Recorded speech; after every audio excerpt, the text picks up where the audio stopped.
Good evening. My name is Brother Arthur O.B. Rahim Ill, and I have today with me two of my companions, Brother Cornelius Winchester and Brother Rafiq Hebrew Ill. Our presentation today will be the introduction to the cosmology of the Angel of Truth. The Angel of Truth is a subject that's going to be given over a series of presentations. The Angel of Truth may be new to you, but the Angel of Truth, I assure you, is an entity or a source or body of information that have existed for thousands of years. Actually, it is an entity of expression that has existed from the foundation of existence in itself. Today, I will have my two companions to work with me on giving a full expression or understanding of the Angel of Truth in a body of information versus one person in and of itself speaking toward the subject matter. The Angel of Truth I would like to share with you is the symbol of the law of concentrated thought, which is from the foundation, the study of mind science. In the blackness of the symbol, I would want you to know that this is the symbol of the eternal parent. The white circle that you see protruding out from the blackness is that rhythm that took place in the eternal parent or the darkness of space to give expression from the outgrowth of that eternal parent or the source of expression from within the darkness. The angel in and of itself is the messenger, from which is the messenger from the eternal to the material manifestation of expression. In the top of the symbol, you see two what appear to be half circles. These half circles represent the left and right brain of consciousness. The dot that we see in the middle, being black, is what would be symbolized as the pineal gland, working in complete harmony with the left and right brain, or with conscious and unconsciousness.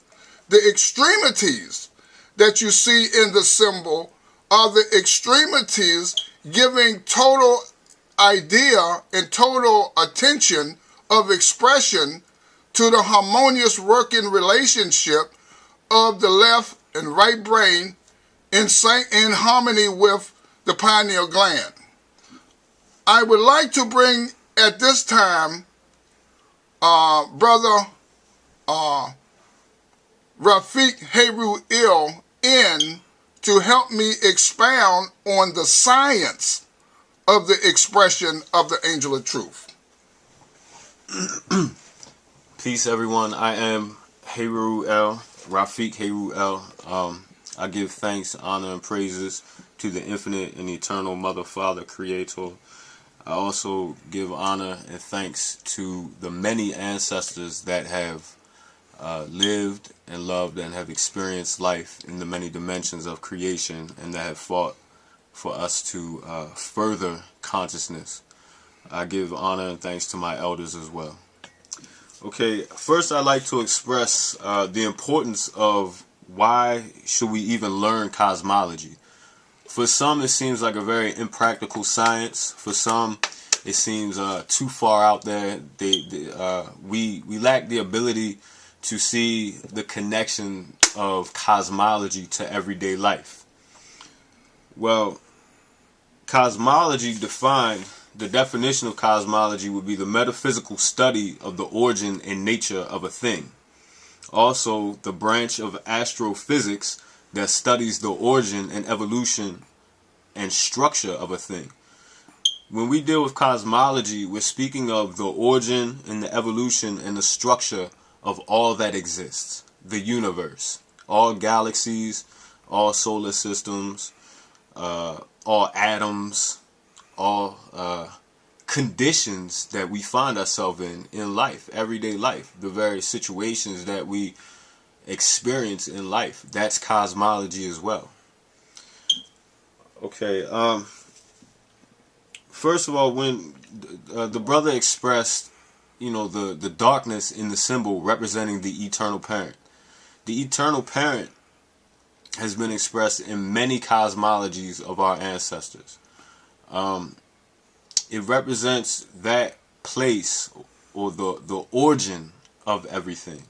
The darkness, blackness, symbolizes the complete unity and the absolute of everything. It is absolute. It is all.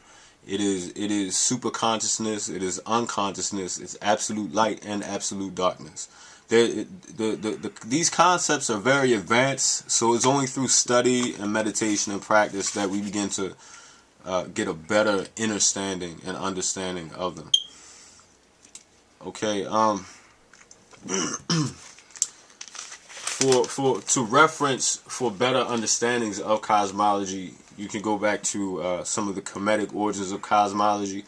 There's a lot of good references in the body of knowledge referred to as theosophy, once we can see the original concepts laid down by our ancestors in that body of knowledge. I'd like to express that we're dealing with creation, and when thinking of creation, our mind is automatically drawn to the world of form, but we know that the world of form comes from a place where there is no form, and that would once again be that darkness. The white circle, the 360-degree circle that you see within that darkness represents concentrated thought, or the divine ideation that begin to be emanated from the infinite and the eternal parent. It's been referred to in the Kemetic cosmology as Ra.